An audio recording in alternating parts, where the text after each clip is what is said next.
Hi, I'm Eric, and this is Platform. This is a place where ideas are discussed and examined. Before we begin, we'll show you some bio on each of our guests. I'll be interviewing them one at a time, and we'll edit their thoughts into a final program. Please enjoy the lovely elevator music from our house band as we introduce each of our guests.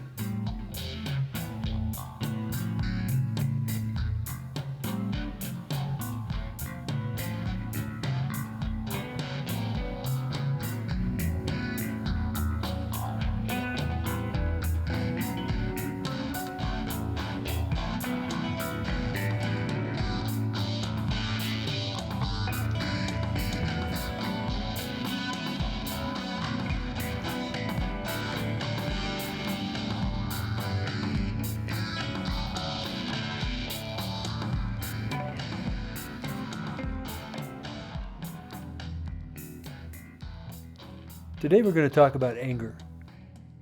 The first question is, do you always know when you're angry and why you're angry?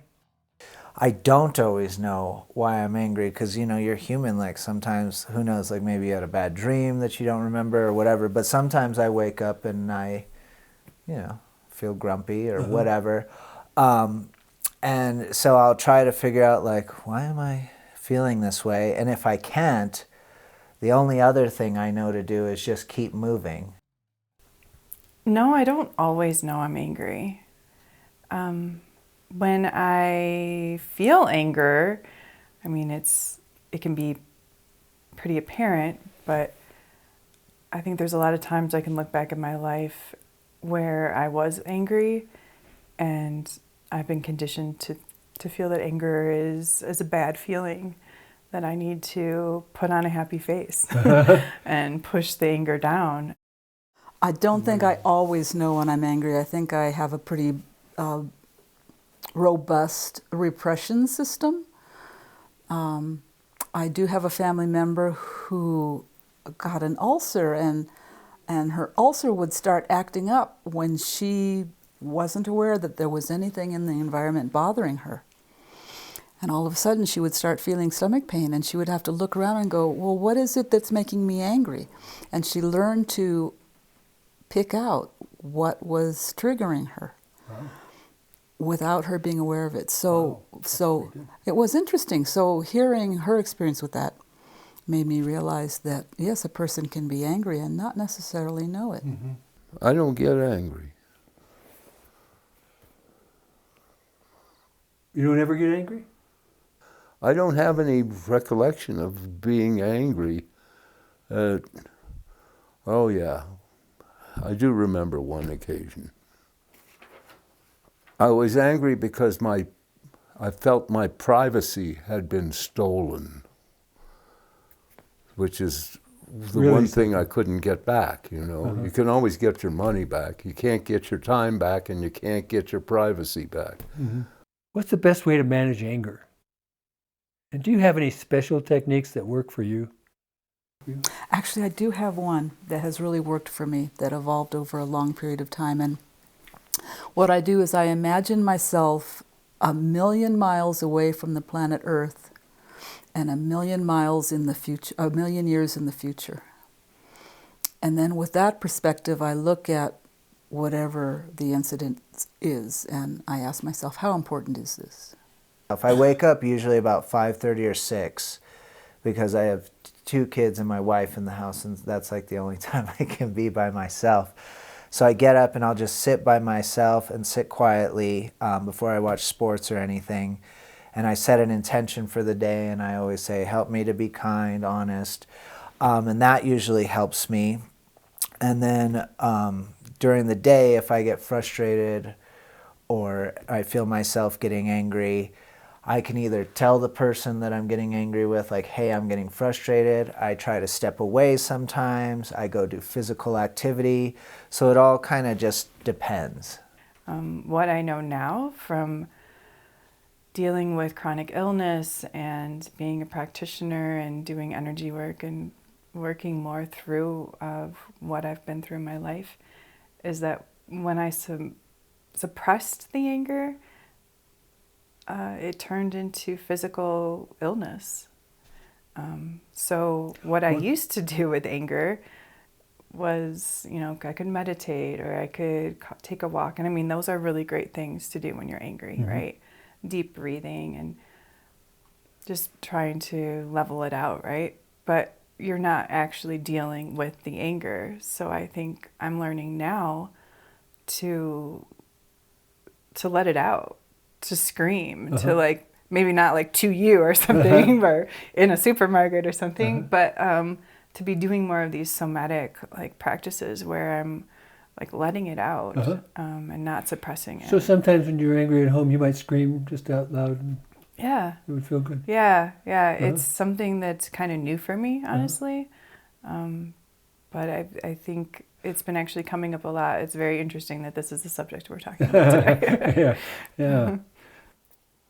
Actually, I stay away from people that have a flare. Is anger a bad or inappropriate emotion, and should you suppress it? No, I don't think it is. I think it has gotten a bad rap, and it's not bad. Like, I don't think there is any good or bad emotion. They're just emotions that can wash over us and be gone. I think what's bad is shaming someone for being angry, and like, I think coming at it with compassion towards someone that is angry, because usually the root of anger is sadness and hurt, right? So instead of looking at someone and with, I don't know, that like, oh, you're angry, like giving them compassion and giving them a voice of just asking more questions why they're angry. No. I mean, it's an emotion. So, it's not a bad emotion. It's just an emotion that we feel as human beings. But I think suppressing it is like the worst thing you can do. That would be sometimes like why I would end up hitting someone when I was younger, is because rather than in the moment saying like, hey, this makes me upset, I am getting angry, I would just hold it in and be like, well, I don't want to deal with it, and then it would build up, and then I'd freak out and like yell at someone or get in a fight or do, So I definitely think it's an emotion that every human has. I mean, maybe like monks or something have found a way not to get angry, or they just are the best at dealing with it. But I feel like it's a natural human emotion. I think according to my upbringing and a lot of cultural biases, the answer is yes. It's wrong to be angry in any context. It's a bad thing. The phrase, if you can't say something nice, don't say anything at all, was alive and well in my upbringing. And I think anger was not, as a child, I felt like anger was not an acceptable emotion. And it was something I think I had to relearn as an adult, that it's appropriate at times, and it certainly should be recognized and even expressed in a non-abusive manner. I think it's very healthy to say, I am angry, and even I am angry at you, and here's why. It's not appropriate to say, you are making me angry. It's best to own it. Well, I don't know enough about it to know. And I don't know, maybe anger is good. I just don't know. I don't function with those kind of emotional things. Is anger healthy or appropriate when confronting things like social injustice? Maybe I haven't been presented with like the craziest opportunity, but I think that some things might make you more angry than others. But I think always, if you can, you should approach something like that with passion, but not anger, because it's easier for people to say like, well, look what you did. Like, you know what I mean? You play yourself out of pocket. And I always think about it, like with my 6-year-old son, like he gets it. Like if you get mad at him and then for him doing something, then all of a sudden he has this card. He's like, well, you got mad. Like, you know, like, so I did this, but you also did this. Whereas if you know, are calm and everything, you know, there's nothing really that, you know, you made your point and you were like composed. So they're just like, okay, well, I don't really have, I mean, you give something against yourself. Like if you meet something like that with anger, you know. So no, I don't think, you know, and I understand, like, especially if you're passionate about something, it's probably hard to not, you know, and you want to get your point across and you think you're right. But usually I would say no, because you play yourself out of pocket and it makes it easier for people to discredit what you're trying to prove.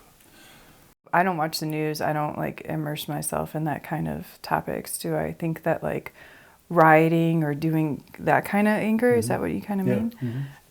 No, I don't. I think that we can be doing, you know, we're not going to get the reaction we want by coming at an injustice with an injustice. I mean, I believe in peace. Yeah. You know, I think on a larger philosophical basis, the answer is no. I mean, we look at those great examples that we have in our culture of people like Gandhi, who made a lot of progress in social injustice through not expressing anger. However, on the practical, day-to-day experience of us mere mortals, I think, yeah, it's useful to get indignant, righteously indignant, and to use that to fuel action. Indignant and anger aren't quite the same, are they?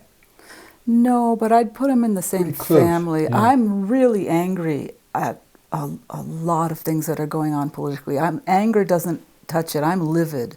I'm furious. Around things that seem to be, for instance, in the category of threats to democracy. And I think that helps fuel any action that I might direct in that direction, just for me personally. Although in the bigger picture, I think it's not very evolved, you know, to react with anger on the day-to-day level. It's a tool for action. Do you feel like you have more or less anger as you get older? That's an interesting one, because I feel like I have more peaceful for sure. But I do feel like as I've gotten older that I've had to deal with the anger that I pressed down from my childhood, from my earlier Now you're lifetime. dealing with that. Yeah, it still comes up. I feel like everything comes up again if you don't deal with it. Yeah. No, I think the opposite. I think I become more self-aware. And so anger doesn't hijack me or take me by surprise in the same way that I think it might have when I was younger. Less knee-jerk, more considered responses because of self-awareness. I mean, I hope that trend continues, you know? Less, but only, and I feel like it's because I started working on it when I was an older person. And then, you know, through work and stuff, I realized that, you know, like for instance, when I was a kid, my parents were in a band, and so we had this babysitter, and her boyfriend used to come over and he would like hit me sometimes. And so that pissed me off. And so I'd always use that, like, well, of course I'm pissed off. Like, this guy used to do this to me. And then I realized that, I mean, he probably doesn't even remember my name. Yeah. And I'm walking around damaging myself, damaging relationships because I'm angry. And so now this guy's still, like, messing with me because I'm allowing. So, you know, like, that was where it really started to change, is that I was allowing other people to dictate my life and how I treated myself and reacted to, like, my family and stuff. So. Well, the change is good. Yeah. It seems like it's really helped you. Well, and then what's helped too is that if you give it enough time, because obviously you're not going to get perfect.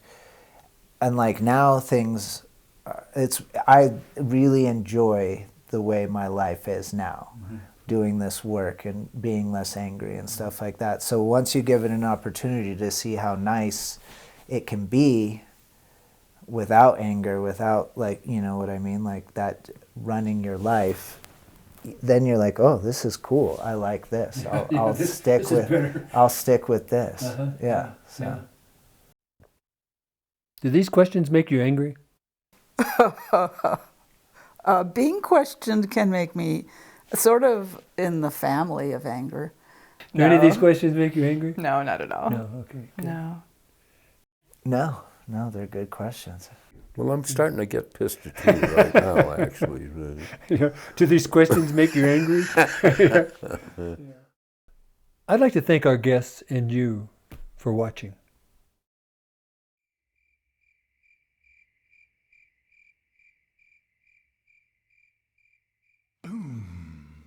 Shakalaka.